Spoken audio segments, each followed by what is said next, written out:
ભરૂચ ભાજપના સાંસદ મનસુખ વસાવાએ બીટીપીમાંથી ભાજપમાં આવેલ પ્રકાશ દેસાઈના જનતા કા રાજ સંગઠનની દાદાગીરી સામે મુખ્યમંત્રીને પત્ર લખવાનો વારો આવ્યો છે। ઝઘડિયાના ઉમરલાના વેપારી મુકેશ શાહ અને તેમના પરિવાર પર થયેલા હુમલા બાદ વેપારીઓ ભયભીત બન્યા છે।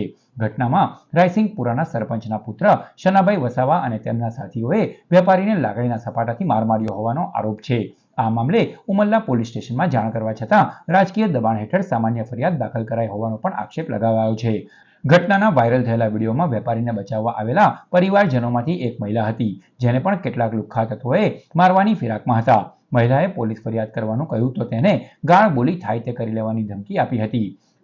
ફીઝની લેવડ દેવડ બાબતે થયેલા ઝઘડામાં શનાભાઈ વસાવા, જે પ્રકાશ દેસાઈના ડ્રાઈવર તરીકે ઓળખાય છે, તેણે પોતાના સાથીઓ સાથે મળીને મુકેશ શાહની દુકાને જઈને હુમલો કર્યો હતો।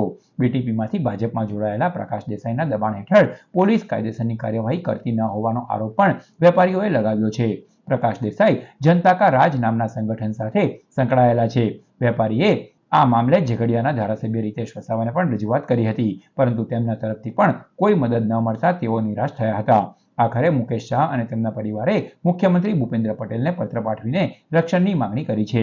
ભરૂચના સાંસદ મનસુખ વસાવાએ પણ આ અંગે રજૂઆત મળતા તેમણે પણ તેમની બીબાઢાળ પ્રણાલી મુજબ મુખ્યમંત્રીને પત્ર લખ્યો છે।